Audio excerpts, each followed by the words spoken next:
সেদ্ধ করা আলু দিয়ে এভাবে ডিমের পিঠা রান্না করলে যে এত মজার হয়, এই রেসিপিটা না খেলে কিন্তু একবারেই বুঝবেন না।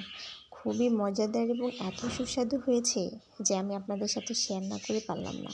তাহলে চলুন আজকে এই রেসিপিটা কিভাবে তৈরি করেছি, আপনারা কিভাবে তৈরি করবেন সেটাই দেখে নিয়ে যাক। আসসালামু আলাইকুম, welcome back to my channel Safan kitchen. প্রথমেই লাগবে পেঁয়াজ কুচি। আমি কিছুটা পেঁয়াজ কুচি ভেজে নিলাম, সাথে দিয়ে দিলাম কাঁচামরিচ এবং পেঁয়াজটাকে ভাজা হয়ে গেলে দিয়ে দিলাম এখানে পেঁয়াজ বাটা, আদা রসুন বাটা। মশলাটাকে সুন্দর করে কষাবো, ততক্ষণ পর্যন্ত কষাতে হবে যে পর্যন্ত এই মশলার কাঁচা গন্ধটা না যায়। মশলার কাঁচা গন্ধ চলে গিয়েছে। এখন আমি এখানে জিরে গুঁড়া, লবণ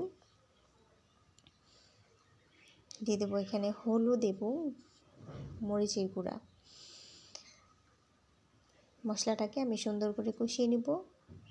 বারবার নাড়াচাড়া দিয়ে নিতে হবে যেন মশলাটা পুড়ে না যায়। মশলা প্রায় কষানো হয়ে গেলে আমি এখানে সামান্য পানি দিয়ে আরও কিছুক্ষণ কষিয়ে নিব।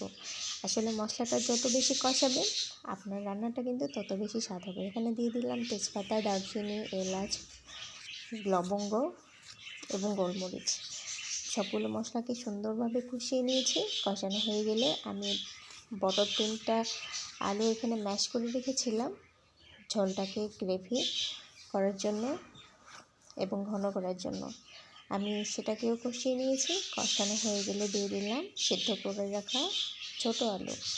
আমি এটাকে ভেঙে ফেলি নাই, গোটায় রেখেছি, কারণ আমি গোটা গোটা করে রান্না করবো তাই।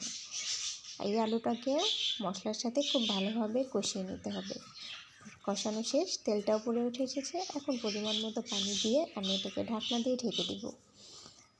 এটা দেখতে পাচ্ছেন, ঢাকনাটা উঠিয়ে আমি এটাকে বারবার নাড়াচাড়া দিয়ে নিয়েছিলাম যেন নিচে পুড়ে না যায়। এতে দেখতে পাচ্ছেন কতটা সুন্দর এবং কালার হয়েছে। মনে হচ্ছে যে এখনই তুলে খেয়ে নিই। যাই হোক, এটা একেবারে প্রপারলি কষানো হয়ে গিয়েছে। আমি এখানে আগে থেকে ভেজে রাখা ডিমের পিঠাগুলো দিয়ে দিলাম। এখন আমি পরিমাণ মতো পানি দিব।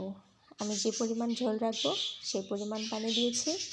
ঢাকনা দিয়ে ঢেকে কিছুক্ষণ পরে আমি এটাকে নাড়াচাড়া দিয়ে নিচ্ছিলাম